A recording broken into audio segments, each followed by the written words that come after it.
Ordinary Accountants, and I'm here with Robin Banks, the CEO of Banks Consultancy, and as promised, as part of our Tidbit of the Day series, once a week we're going to explore the meaning of some of those pesky acronyms that we're just, as business people, expected to know.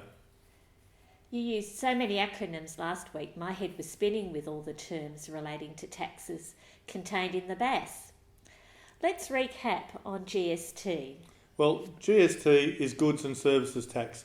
We all know it exists and it's presently 10%. But it can be a nightmare for the small business owner who needs to ascertain on which of their goods and services tax relates, as not all things are taxed under the GST legislation, and then reporting it and paying it, given we are effectively in business unpaid tax collectors. That's why we have you. Okay, Jeff, what about the wine? WET?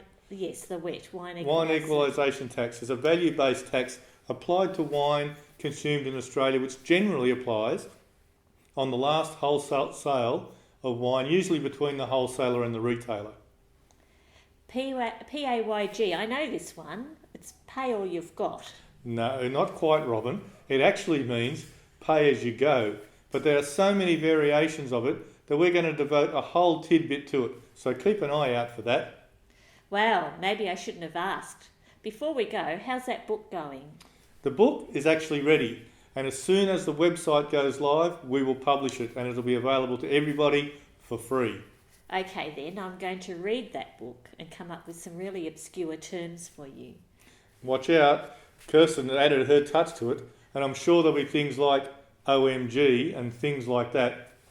Okay then, that's all for today.